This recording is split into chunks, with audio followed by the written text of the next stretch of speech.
Dr. MJ Collier. Good morning, Rickey Smiley, and all the Rickey Smiley Morning Show listeners. We are here for your coronavirus update and to answer your questions about COVID-19. Yes, sir. All right. Y'all ready? You ready, Dr. Collier? We're ready. All right, here we go. You are on with Dr. MJ Collier. Good morning.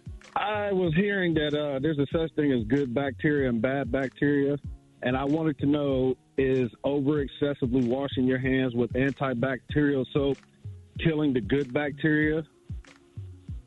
The answer to that question is yes, it can kill the good bacteria, and you don't have to use an antibacterial soap. That's the best. But since we're doing such frequent hand washing now, regular soap of any type, it's the process of saponification, which is what soap does. It lyses the bacteria and the viral bodies and destroys it. So any soap will do. So you don't have to buy a fancy, expensive antibacterial soap.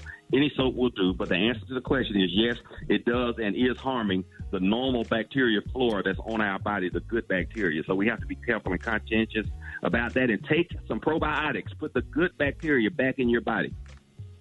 All right, y'all on with Dr. MJ Collier. Good morning. Hi, good morning. My question is, I did hear that it shows on the bottom of your shoes and it shows on your clothes. I haven't heard anything about your hair. Does it show in your hair or does it come out in your hair? Absolutely, and that's one of the things that I push vehemently, particularly amongst my office staff. They need to have hair covering because if you have a lot of hair and someone coughs and sneezes on you, that is a great place for it to stay and to grow because particularly oftentimes people don't wash their hair on a daily basis. So you need to use a hair covering and not have, this is not the time to have the long flowing hair going. You need to bundle it up if you're in a position where you can be exposed. All right, you're on with Dr. MJ Collier. Good morning. I have a daughter that worked in Seattle, Washington, which is one of the hot spots. And so she got a job transfer to Atlanta, Georgia, which is another hot spot. And she has to quarantine for 14 days prior to starting the new position. So just curious as to what her quarantine looks like.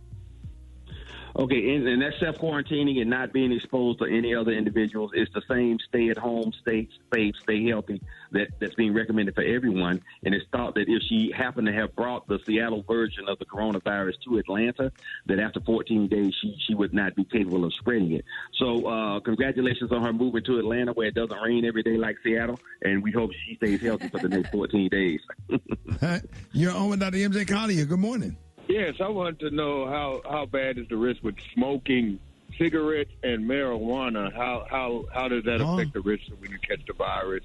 Or to make you more susceptible or increase the dangers of it, the smoking? Okay, that's a great question for the Rickey Smiley Morning Show because we did address it, but we want to reiterate that smoking of any type, including vaping, so smoking cigarettes, smoking cigars, smoking marijuana, and smoking or vaping, all of those increase irritation in the lung and make you more susceptible to the coronavirus as it migrates from your throat down your bronchial tubes into your lung tissues. So we recommend this is a great time for people who are on the fence to stop smoking cigarettes and definitely a time to cut down on your marijuana smoking. So, or cut it out totally. And, you know, there are other alternatives. There's drops, there's edibles. If you like to do that sort of thing, there are things that I'd recommend, but I would not say you should definitely stop smoking if you can. All right, you're on with Dr. MJ Collier. Good morning. On lower dose, and you may have to take 6 or 8 tablets a day. The higher doses are 1 tablet twice daily. They decrease the viscosity of mucus, make it thin and watery and easy for you to blow it out of your nose or cough it up easily. And then a cough syrup proper like Robitussin DM or Delsum. Robitussin only lasts 4 to 6 hours. Delsum is a 12-hour formula that I really like and is very good for children as well who don't like to take medications and will do that. So those are the things you should have in your medicine cabinet, and as well as an antipyretic or something for fever and body aches. That would be Tylenol Extra Strength, the 500 milligram tablets, or Aleve, ALEVE, which is naproxen sodium. Wow, Dr. Collier, let everybody know how you can be reached.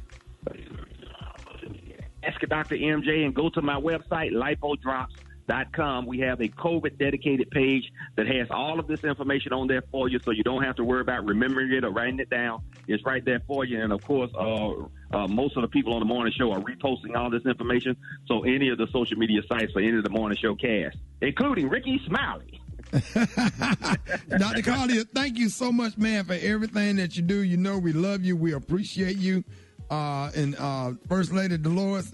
Thank y'all for all your hard work and y'all putting your own health on the line to try to keep all of us safe. And we really, really love and appreciate you, Dr. Collier. Thank you so much. Thank you, Rickey. We appreciate you, and the First Lady really appreciates you acknowledging, because oftentimes the staff does not get acknowledged. And everybody in my office, that's Tasha Motissa, my daughter Victoria, my daughter Catherine, everybody, we're trying to continue to serve the community and do that testing. Is one of the few places, once again, that you can get your coronavirus testing.